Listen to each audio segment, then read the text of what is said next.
This evening with us, we have no stranger to us here on Oral Gibbs Live.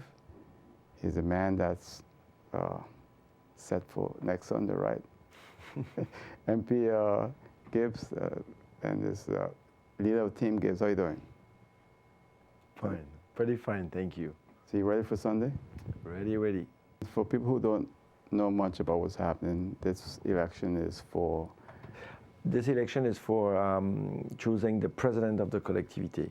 We have a term of 5 years, and the 5 years are up, and we are back in the election for 2017. Now, what have been some of the key issues that you campaigned on so far? Well, first, the success of this first round, I would believe, is firstly due to the fact that this team was a prepared team. This is not an overnight team that built itself. This is not a team that was built in a couple of weeks, a couple of months. And you know it for a fact because I came here quite often during those 5 years, not only on my mandate as deputy, but also candidate for this coming election. And it has been 4 years and a half since I've been working with my team, women and men that were prepared, that were working, listening to what the cry was in the population, what the needs were, what was the population expecting to see a team delivering in this coming election. So we were quite aware of all those things, and we worked for months and months in commissions. We had an education commission, fiscal commission. We have a different sort of commission where each one of us would be taking part in. And we invited the population to the results of what we gathered. And afterward, we set out our program with what we felt would be touching the people. And we decided that we wanted to show a program with two parts, a long-term vision and a short-term vision. The long-term vision was where we want to take this population. What is the objective? What is the goal of this team? We know we are an island of tourism. We know we're an island where we need to have and boost economical development. Our economical development is based on 95% tourism. So that was the big lack on the French side in the sense that we have lost since 1995 3/4 of our hotel rooms because of Hurricane Louis, but also because of the coming out of the defiscalization where we lost hotel rooms that came into habitation.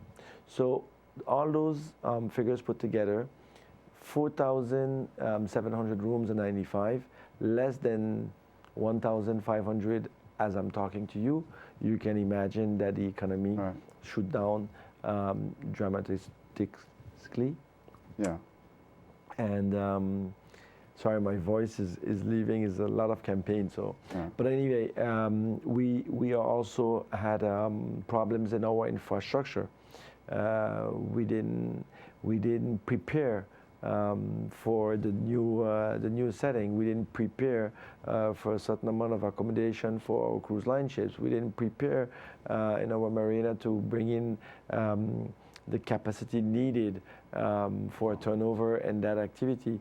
We had also envisioned a certain amount of events that we could carry on the French side, and etc. And I can keep going on, and all those things put together, you can understand that our economy could not be what it was in '95, which was the peak of tourism for us on the French side. You know, it looks like so. That was a long term, and on the short term, I'm sorry. Not to cut you, but on the short term, in order to put all that in place, we have to do some drastic reforms. We have to reform our fiscality. Remember, we became a collectivity with certain new responsibility. We had transfer of competencies from the state, from the region, and from the department. So now that we have those competencies, I say we have to use them. And if you want to have economy boosting, you need to re-inject finance in your economy. So how do you do it? You do it on two ways. Either your collectivity have the financial wealth to be able to send out bids on certain projects. Either you don't have them and you have to seek for private investors to come and put in and biddings that you would put out for preparing your territory to structure your territory with the investment needed, like you did with your cruise line terminal, with your waterfront. We have those two possibilities. We know the collectivity does not have the financial wealth to be able to do those investments. So we have to go to private investment. And to attract private investment, the recipe is very easy. You need to have a fiscality that is adapted, that is attracting for those type of investors. And if you don't reform your fiscality on the French side, you won't get that. So major reform of our fiscality. Also, bear in mind that we have a population that is suffering of taxes. So we see we got to the end of a system. And when something does not work, something does not function, you have to modify it. So, but can you change that in yes, terms of course, of the taxes? because we have the competencies just as you have. Okay. And instead of doing patchworking, we prefer to do a general reform so that we can envision a new fiscality and a new setting for our collectivity. The second point is institutional reform. And if you want, after we can come back more in details in those reform. But the institutional reform is a reform where we, as a French side, need to say and to understand that we are in a region where you are surrounded by OCT. And we are in a European setting. So we need to see the advantage and the disadvantage of staying in our system, or is it more feasible to come out and be like St. Bart's, who did the same and became OCT as the dot side, as Anguilla, as different islands surrounding, for us to have the same tools in terms of negotiating with our surrounding islands. And the third reform, so we will have to make a choice on that. And I want to prepare my population and give them the information necessary of what are the options, because I'm sure we can even go to a third option, which is not being European, not being out of Europe, but maybe a little bit of both. I had a research made on that point, and I think with our counterpart on the Dutch side, we can study those different possibilities. Nevertheless, the third reform is a corporation reform, because the truth is that for years and years we have been doing cooperation on a point of view of a memorandum of understanding. And as I explained during all this campaign, I do not see what concrete cooperation we have done since all these years. There are certain little things that have been done, but concrete cooperation on the points that we as politicians, we as leaders need to tell the people, need to prove to the people that we can sit around a table, that we can organize things such as knowing what type of cooperation we want, what level of cooperation, what are the areas of cooperation we want to cooperate on. And I don't want it on a memorandum of understanding. The reason for that, as a notary legal advisor, I know that the contract between you and me will engage only you and me. If you're the prime minister and I'm the president, whatever we sign, engage only us. The next day, a new prime minister, a new president, we change the memorandum of understanding. We change a point, we change a comma, we change a paragraph. You see, we don't have a steady cooperation. But if we do a united Congress, which I envision with my group, a united Congress, the same way Europe did the Brussels Congress, where 32 countries sits in Parliament and decide on terms of cooperation, in terms of law, in terms of regulation that they want to use for those 32 countries. Well, if we, as one island with two nations, we cannot have our united Congress, French and Dutch, I don't know how we're going to be doing cooperation in the next years. I don't know how we will be doing, even on each side, different policies without having that tool of cooperation. And it's very important because when you realize when one side sneezes, the other side catch the cold. So we need to bear in mind and understand that the effects of politics on one side can be dramatically dangerous for the other side, can be also perfect for the other side. But the fact is that if we want to be stronger in the Caribbean with what's happening in the Caribbean. Look, Totola is getting ready. Antigua is getting ready. St. Kitts is getting ready. I mean, all these regions are taking tourism from our island. If you see the figures of the cruise line terminal, from 2 million passengers, we passed to 1.6, I believe, passengers. That's the last figures that I saw, 1.6, 1.7. Nevertheless, it's 300 to 400,000 passengers that left and went somewhere. So we have to be very careful, and we need to bear in mind that if we don't have a steady cooperation, the other islands would profit of this division between our islands. So I suggest that we can seal that cooperation inside of a unit called United Congress, French and Dutch, in which the two executive bodies, the French side and the Dutch side, will be voting deliberation, just as they vote in Parliament, just as they vote here on the French side, well, on our side in Island Council. The reason of that and the solidity of that would be when you vote a deliberation, in order to come back and take that off, you need to bring back the whole electoral body. It's no more about 2%, it's about electoral body. And that's the reason why I'm pledging for the United Congress French and Dutch. And I hope that my counterparts on the Dutch side, I hope they will follow me on that, because that's one of the first measures that I would suggest to them, because I believe if we, as elected person, we want things to happen. We want our population to react a certain way. We need to show them the example. We are one island. We are always the island, the friendly island. We speak it, we talk a lot about it, but in action, we see very few of it. So this is an occasion, and this is not about me or my team. This is about the vision that we have of politics in general on this island. And I think that this would be a wonderful gesture for both sides to say, well, you know what, let's try this. What is it going to cost us? Nothing. At least if it works, then it will bring something to our people, because I don't see this island as one side versus another side.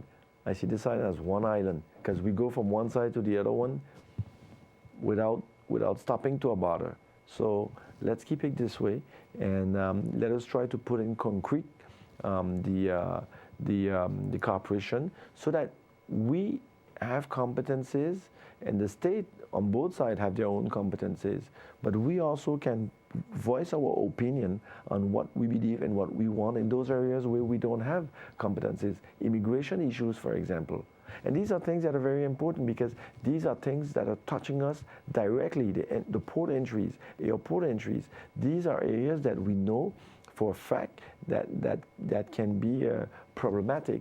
So we need to talk about those things. We need to bring this island to a level of politics that did not exist yesterday. But because the world is moving, the other islands are moving, and we need to set that. We have the tools.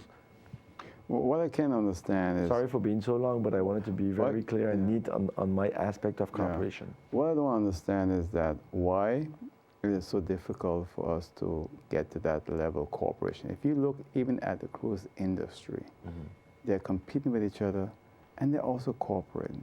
We're one island. Yeah. Most of this island, let's not fool ourselves, it's one big family. And still, the families on both sides in power don't want to work together like they did for the last 200-300 years. I've seen a change in the last 25 years in St. Martin, where we feel it's better for us to compete against each other. I think we have to realize now the time has come to really do what you're saying, that's cooperate. If we don't do it, we're going to be in a lot of trouble. Yeah. Well, competition can be good, but it can be good when we organize ourselves. Yeah. Because we each have our flavor. Yeah, that side have their flavor, the French side have their flavor. But this is a luxury on one island that can sell two products in one. So immediately, if we take the stand, to know, for example, on a first base, how do we promote this island outside of St. Martin? That's the question. How do we promote it outside? Because each one will fight for his share once the tourist is on the island. But outside, the fact is that we need to bring that tourist, whether it's by boat, whether it's by air. And we on the French side, we more concentrate on the airlift client, because we have, in the past years, we had this clientele that would come to hotels on stays of 1 week to 10 days, maybe 2 weeks. We had very few cruise lines, but it's a market it's a niche market that we need also to recuperate part of, in the sense that there are larger and larger ships that are coming in our islands, ships that having a capacity between 6,000 and 8,000. We are not targeting that kind of ship. We are targeting the smaller ships. We are targeting the ships that carries from 95 passengers to 2,500 passengers, maybe 3,000 maximum, because the draft that we would be using would be more accommodating, those type of ships. But it's also to not congestion our surrounding in Marigot, and keep working with crossing borders with different clienteles. That is something, someone who comes on the French side will want to go on the Dutch side. But somebody who comes on the Dutch side wants to go on the French side. I mean, it's just normal. You come on one side, you want to see the other side. You're not going to start just on one area of the island. So it's beneficial for both islands. You know, the thing is that it's taking so long, and there are other areas too on the environment, you know, on garbage. I mean, you guys solve your garbage problem to an extent, right? Yes. You can help us with this garbage problem we got here? Well, I would love to bring back the discussion on the table, and I think that we need to find a way of helping the other side, helping both sides, as a matter of fact, so that we can have a decent disposal for garbage, because I see what's happening on the Dutch side. It's getting worse and worse every day. I saw last time there was a fire. It's a fire right now. We had that at I think a couple of years ago. We had open garbage also. Today things are much more secure, but we need, in terms of one island, we need to help each other on those issues. Environmental, ecological issues are very important, because believe it or not, but if it affects you, it's going to affect us. Because what it will create, whether it's disease, whether it is not nice to see. I mean, every negative reproach that will be done for St. Martin, whether it's French side or Dutch side, have effects when they get out of here. Internet is so quick, and guess what? They won't care, and they won't say St. Martin or St. Martin. They would say on this island. So that's why these things are pretty much important for us to be able to work on those issues. And you see, the United Congress can solve these problems. Let us take once for all a decision that we will stick to. Let us put on the table all the problematics, which area would be more feasible, what can we do with a disposal, what can we do by recuperating energy from our garbage. Because now there's so much techniques in terms of newer energy. There's so much technique with garbage that you use, and you generate electricity, you generate tar, you generate a certain amount of things. We can do over our roads. I mean, this is something that can benefit both sides of the island. So it is a subject that we can tackle in that United Congress, French and Dutch. And you know what? The good thing about the United Congress, it will cost both sides zero. So it will cost the citizen zero in taxes. Why? Because 1 year, we won't even have to vote for a president. 1 year, it will be the prime minister of the Dutch side who will be president. The other year, it will be the president of the French collectivité. And when it's going to be the presidency of the collectivité, of the president of the collectivité, it will be held in the collectivité of Marigot. And when it's going to be the prime minister, it will be at Gibbes. So, as you see, it's not needed for an institution. Yeah. Maybe in the future, it will be symbolic to have its own building. Yeah. Let me put you in your spot here now, because after Sunday, you're going to be the next president of the collectivity of St. Martin. Are you going to approach? If you say so. You know, so after Sunday, you have Monday morning, yeah. And Monday morning, you're president of the collectivity of St. Martin. Are you prepared to? I mean, not that fast, but yes, no, transition time, exactly right? 1 week. 1 week. 1 week after the swearing is the Sunday after the election. All right, so 1 week. Yes. Then you can say here tonight that you will approach the Prime Minister William Allen. Let's work on these cooperation issues. Yes, of course. It's the easiest thing. It's the easiest thing to put in place. It's just a matter of will. Once we agree as politicians, well, we put things on the table, and we create our Congress. You imagine that would make history. That would make history, because it won't be for us, it would be for who's coming. You know, on my team, I put a lot of young people. I created a youth wing because what we are doing, we need to involve our youth because those are the ones who's going to be managing things tomorrow. So by doing this Congress, we will set the level of cooperation on this territory as a real institution for two real governments. And that would give us more credibility when we face our mother nation, which is France and Holland. That show maturity, that will show professionalism, that will show that we are organized and we know where we want to lead this country. Because if we don't have cooperation, we'll be watching each other. No, he did that, so I'm going to do this. We do this, then they're going to do that. We need to know, we're not blocking and saying you don't have your power of decision. Of course you do. If you don't want to cooperate in certain areas, then you won't. If we don't, then we won't. But at least there's two things that is nice about it. The population would know what are the areas we want to cooperate in effectively. Then it will be transparent. They will know how this cooperation is going to function. When we decide something, how long it's going to take, who's going to be in charge, who's going to put in X, Y, Z, etc., etc. All these things will be transparent. All right. So, and I think at the same time, we cross the border. Sunday coming, a lot of people are going to drive across to the French side to vote for you. And when there's election over here, a lot of people drive from the French side to vote over here for. So, yeah, it shouldn't be a problem. But the symbolic part of it is that we pledge 1648, and it's funny because we are talking about this tonight, Oral, and it's exactly the anniversary of 1648 because it was the 23rd of March 1648. Yeah, right. And it's quite symbolic that we have this discussion about this today. But yes, if we want to keep the spirit of 1648, we have to bring this treaty to another level. As I said, in Parliament, I succeed in being able to pass the treaty of cooperation between French and Dutch police. And we have to continue in those areas. And those are the level of discussion that we can have in that Congress. What are the other areas where we want to create a treaty? And the health, we started something in the District of Health, well then, in the Ministry of Health, sorry.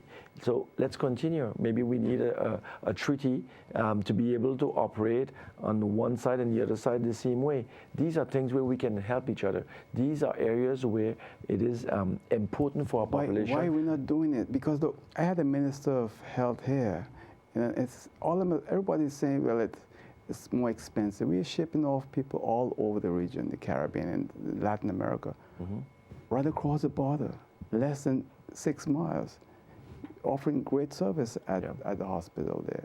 Why can't we use that way? What's the big issue there?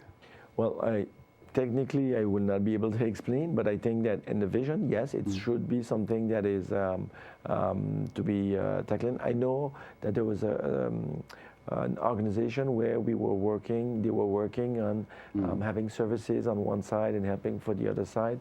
I think Mr. Jeffrey was leading that laboratory with the minister at the time of the Dutch side. And it was a starting of something. What I want the population to understand is that we are looked up to when it comes in terms of tourism. When someone comes on an island or come in a territory where he doesn't know anything, the first thing he look at, if something happens to me here, where can I go? Is there something secure enough for me? A hospital secure enough? These things are criteria that make that the airlines, the tour operators, the cruise line, they choose this and this island because security-wise, because cleanliness, and because we have tools that can permit, in case of emergency, to have the proper response to those situations. You're on live, caller. Hello. Hello? Yes, you're on the air live. Go ahead, sir. Okay. I have a question for Mr. Gibbs. On the Dutch side of St. Martin, you have politicians that want to do everything themselves. But they don't want to have no experts to give any advice. It's not, that is why we can't get ahead on the Dutch side of St. Martin. I don't know how the French side does it. Okay, so Can you explain that? yes. Okay, so this is why if you took a little look on our program, you would see that I have a long-term program and I have the short term. And in the short term, I put in place a certain amount of reforms. And to do those reforms, for example, the fiscal reform, I will go through an audit, which means I will take the attach of experts to audit our situation, so that if you want to do a reform, you need to know the function and you need to know the ins and outs of your financial situation. So you take experts for that and you do an audit. But the way we function, the way I function, is that effectively I don't go through major projects, or I don't go through major decisions without taking the advice of experts, because we are elected and we are out of the population. We are not specialists in this or that question. So if we want to take the right decision, that's the way I function. We do take advice from experts. Yeah, caller? Hello? Yes, okay, I understand. I think that is, I just wanted the politicians on the Dutch side of Denmark to hear that. Because Well, it's very important that we do not have that on the Dutch side. We don't even have lawyers as parliamentarians to give advice on new laws that they bring up. They want to do it themselves. Everything they want to do themselves. It's ridiculous. That's what I wanted to bring up to Mr. Okay. Gibbs, and that's it. To give you another example of how we function, I made a study before making my program. When I talk about the area of institutional reform, I'm a legal professional in the sense that I'm a notary, but that doesn't make me a specialist in those questions. So the question of staying in the European setting or coming out and being OCT like you deserves a research by an expert. And I had a first research done. So I presume that what your politician would want is that they would want to know which is the setting that they will feel themselves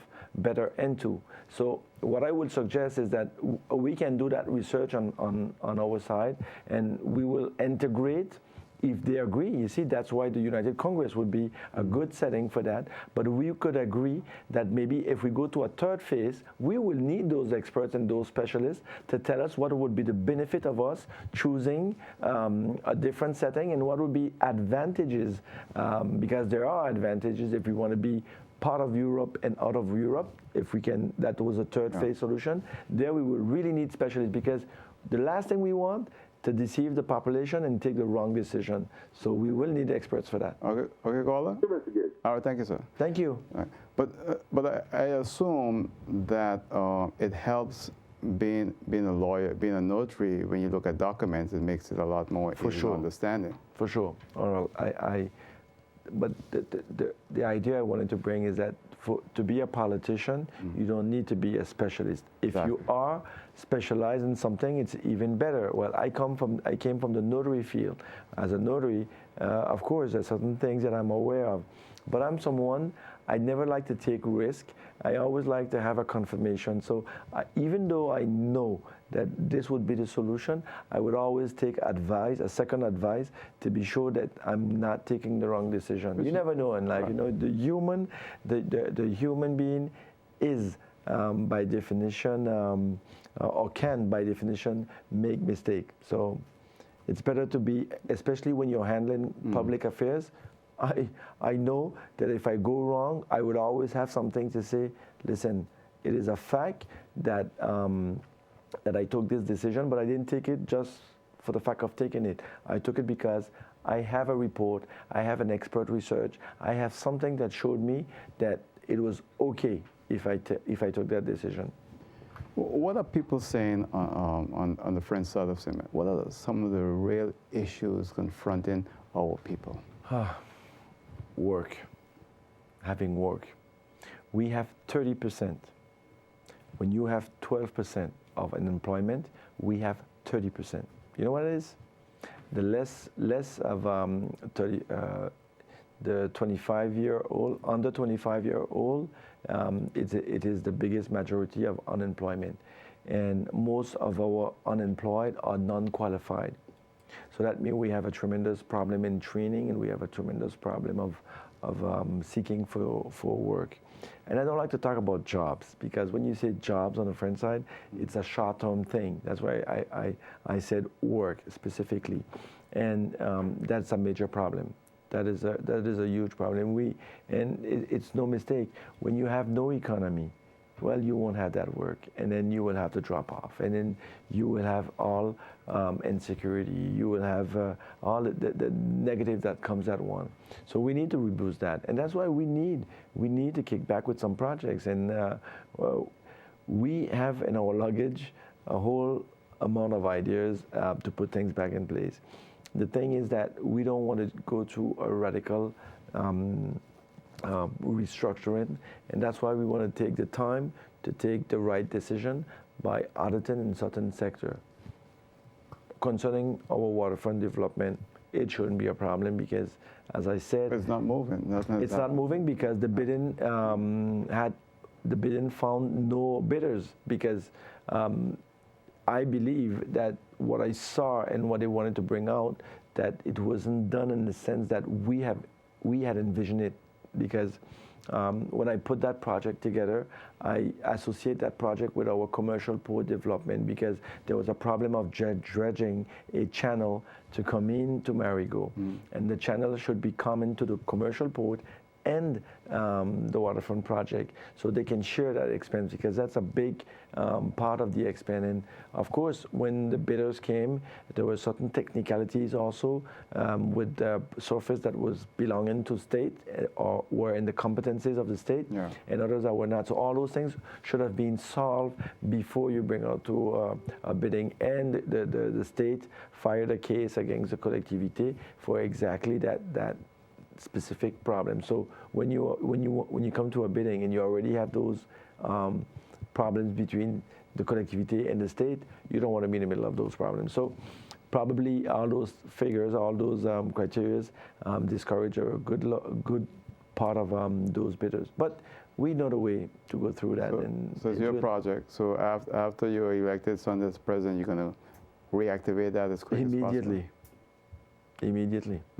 We need, you see, as I said, and when I was in charge of economical affairs, I made it my point to have a master plan in tourism. Why? Because we need to know the vision that we want to, the vision that we have, where we want to lead this country in terms of tourism. I didn't want us to work with patchworking. Oh, one day we do this, the next time we do that. One day we go in the States, one day we go to Belgium, one day we go to Italy. What is the reason for that? What are we targeting? Who are we aiming for? All these questions were not asked. So I did a master plan of tourism. But unfortunately, all those that succeed me in that position haven't used that tool, haven't I would say modify what was supposed to be modified, because the world is changing, the world is going forward, and we need to be strategically in position where we have our resource. Not of Europe is a perfect market for us. Sweden, Norvège, Denmark. Those clients goes to South of Africa. Why? For sun and sand, and because they speak English. They take the plane 14 hours when they can take the plane for 10 hours to come here. And what? Guess what? We have sun, we have sea, we have sand, and we speak English, and we speak French. And so these are things that, we don't concentrate on. And what do we have as promoting over there? Zero. But they could change, man. Because look, you remember what you said earlier about the corporation? While you were speaking, I said to myself, wow, when I'm traveling, you hear Air France, KLM. Saint Martin. Yeah. French and Dutch. You have, if the airlines could do it, the French and the Dutch can do it with the airline. Totally. Why we can't do it here? Totally. And you see, this is my area of cooperation. I'm ready to open lines. I would love for Juliana to have more airlines coming from north of Europe, coming from Russia and direct, coming from different countries. I would love to see that market increase. But because that would be providing tourism for a while, and that would be generating incomes for Juliana Airport. But we need to uplift our airport also with a regional airport.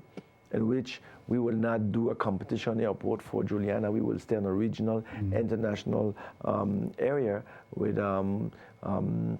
smaller aircraft.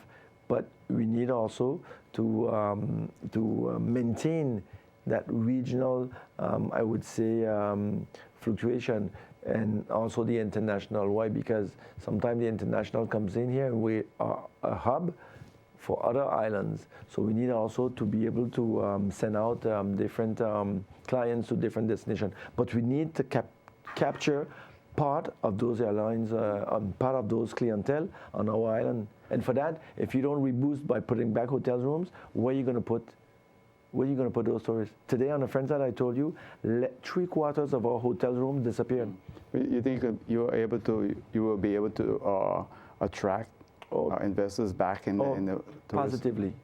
I can assure you that we need just to do things in a decent manner. As I said, we need to reform our fiscality, because by reforming our fiscality, we will bring it more attractive than it is today. Because the fact that is in the point that it is not attractive today, why for 5 years we haven't had one hotel room open? 5 years. But we keep saying we have a fiscality that is attractive. Well, the point here is that we need to reform certain things, and behind that, then you can attract a certain amount of clients to come. But you know, I've done my homework. I'm not coming my hands empty. I will be coming with already a certain amount of baggage, in which I said La Belle Creole will be open, will be starting. The work on La Belle Creole will be starting between now and the end of the year. What's been the hold up there? Because that was the hold up there is administration issues, and the owners found a management, and they found clients, but there was always a problem of the urbanistic rules and regulation that were not fitting the projects, and part of the property was by mistake set in another zoning. So that kept back for years and years. Is that solved now? That's one issue in environment. It is not. But the group that is there will accommodate with the situation, and we will make things happen afterwards. Can't talk about everything now, but it is. You see, you have to do things wisely, because we need to reboost that economy. And if you don't bring back tourism of a certain quality in St. Martin, because we're aiming for a high-end and high-spending money tourism, we need to put the product that we deserve for that. And I'll do what it takes. Are you aware there's a lot of expectation riding on your election as president after Sunday? Could I say yes? People are expecting a lot, seeing the situation right now is on the French side, how bad it is. Of course. I mean, when you see the result of the first round, and you can expect the same and more on the second round, and I do hope that the Dutch voters will give me that chance, because we really need it for both sides of this island. And of course, the expectation will be high. And I'm not afraid of working. I'm someone who enjoy working when I see results, so that would not be a problem at all. One of the things I noticed is that on both sides of the island, crime is a big issue. Yes. What are people saying to you about that? Well, that's what I'm saying. As parliamentarian, I did my job. I did had the treaty voted for the combination of both police, French and Dutch. I think we need to have, we probably will have one day a common unit of French and Dutch police. Under what reglementation? Well, we to set the tone. These things don't exist, you know why? Because we are a unique product in the world. So people look at us like, oh, you can't do that because this you can do by us.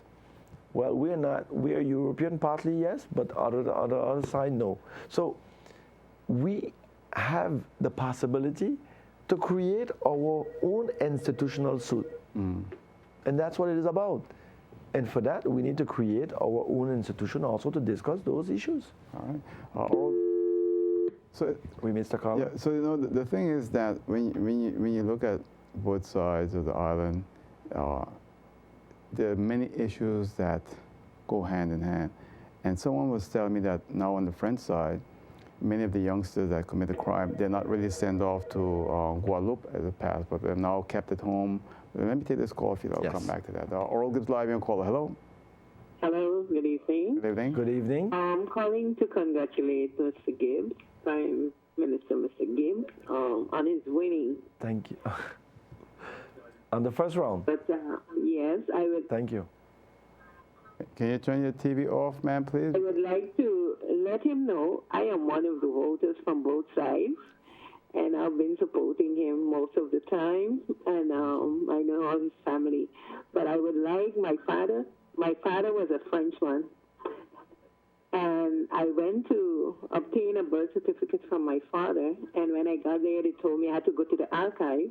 When I reached to the archive, most of the documents are missing because my dad was born in 1914, and then they are telling me to write to Guadeloupe. Whom shall I write to in Guadeloupe? No. And I don't know no one in Guadeloupe. Okay. I think it's the collectivity place to obtain my dad's birth certificate for me. It's a birth. So I can get my passport renewed. Yes, it's a birth certificate of your dad. That will not be. Thank you. Thank you. That will be the collectivité to get that for you, because we should have that. Well, that.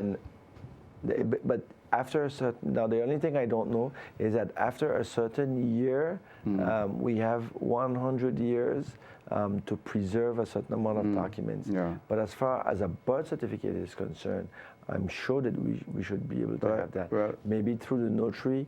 Because through the notary we do the demands ourselves. What is interesting to know is that I believe that her father was born, if she's asking on the French side, he was born in St. Martin, French side, because I'm born in St. Martin, Dutch side. Right. So when I ask for a birth certificate, I have to ask for that birth certificate in Nantes, which is in France, because I'm born in a foreign territory. Yeah.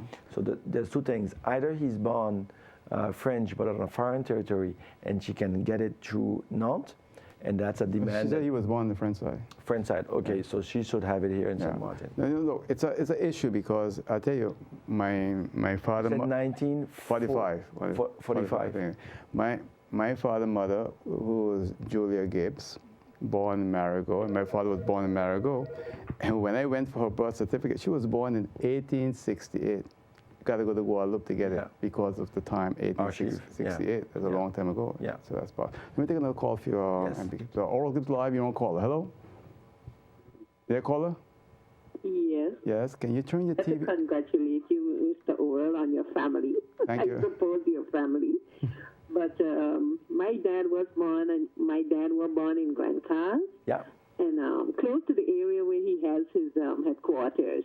Okay. And I was born on the northern side. Okay. But I have my dual nationality. Okay. So that's my problem. When I went to the archive, they told me some of the documents are missing.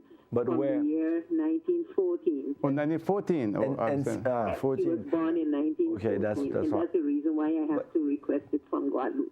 Voila, yes, that's what I was going to tell you. Was it in Guadeloupe or in St. Martin? Because if they don't have it in St. Martin, you can get it in Guadeloupe. They cannot find some of the pages from that yearbook in 1914, and some of them are magged away. Okay. Well, you know what you should do to ease your pain? You can have it maybe asked through the notary. You listen? Because the notary will make the notary will make the demand to the collectivity. Is it their place to do it, or my? No, you can go to the notary and you can say that you want to. I listen on the TV. You want to go through the succession of your father, and you want to open a dossier, and then you ask for a birth certificate, and you bring your family book, and they will do the necessary. What time the polls open on Sunday? 8 o'clock. So if everybody could vote early, so that at 12 o'clock we know if we are okay or not. Yeah, it opens at 8 and it closes at 6. Oh, okay. Yeah. But non-stop. So I've heard some of the other guys saying that you want to build a wall. Is that true? Oh, that's Musselton. That's Mr. Musselton. Big thing. It has nothing to say about his program, so he has to talk about mine. And unfortunately, this happens in politics. You have people that lies to get 1 or 2 votes. But I mean, people are not stupid. I mean, the people see how I conduct with my team and how I presented my program. They kind of knowing the person now. They can never imagine that I would ever think one day wanting to put a wall between St. Martin French side and St. Martin Dutch side. My name is not Donald Trump. My name is Daniel Gibbs. So I want Mr. Musselton to have that clear in mind when he will be sitting in opposition, if he is lucky. But nevertheless, it's a rumor that he's sending out. I think he came this morning on the radio and brought out that rumor because of our report. What happened is that his friend, socialist, because when you do a report in Parliament, they always stick you with the opposition. I was in opposition. I was mastering that report, but they stick me with a socialist colleague, because the majority will not leave you do it yourself. So he came here and we did 32 propositions. On those 32 propositions, there's no way where we said that we had to put a wall. No way. Contrary, we had a proposition for the United Congress, French and Dutch and cooperation. And when we finished the report and we presented the report, we both had a declaration to do. So I did my declaration and I explained how we work this and et cetera, et cetera. And Mr. Dozier did his declaration. And when he did his declaration, what he said is that if these two sides do not do a good cooperation, they might as well put a wall between both sides, because it won't function if they don't do cooperation. But that was to enforce the fact of we need to do cooperation. But Mr. Musselton probably don't understand the French that well, and made an interpretation that was not the one that was supposed to be made. The issue today is that we need this cooperation. We need this United Congress. How would I put in my program a United Congress as a key point of my program and believe that I would want a wall between French side and Dutch side? I was born in St. Rose Hospital on the Dutch side, and my neighbor string is buried under the almond tree that is right next to it. So my ties with the Dutch side are even stronger than any other politician on the French side. So that set the record very clear. So now, let me give. So I have a minute remaining, so it's all yours. Anything you want to add in closing to your supporters? Well, no. Today I think that people have seen what happened during this election. They saw the strong, I would say, adherence of the 8,000 elected population that came out. 4,077 came on Team Gibbs 2017. That was competing between 7 other teams. We were 8 in total, and we pulled out with 49% of the voting that day. So this is a huge turnout. It is in history, because we won in all polls. All polls, we picked up all the polls. And that's history, because that never happened in the past. A first election, a first turn, with a high level of voters for a party and winning in all polls, that never happened. So that's a strong signal that the population of this island gave to all the other candidates. So I ask all those that came out last Sunday, I ask all those that did not come out to please come and adhere to Team Gibbs 2017 and confirm what you did on Saturday, last Sunday, or come and put your input for this coming Sunday. So even if they didn't vote last Sunday for you, they can vote this Sunday for you? They can vote again, yes. And they can vote this Sunday for you? Yes. There won't be a difference? So I ask all those that voted to come with someone that did not vote. And please, don't listen to what you hear with the other candidates. Ask them about their program. Ask them what they are going to do before they talk about someone else. If you need to know something from me, it's very easy. Question me, my members of my party, and you will get the answers. Well, so you'll be the next president of the collectivity of St. Martin, and I wish you much success and hope to have you back sometime soon. Well, I cross my fingers. Again, thanks, much success. Thank you very much, Oral. That's it for now. I'll see you next time right here on Oral Gibbs Live. Bye.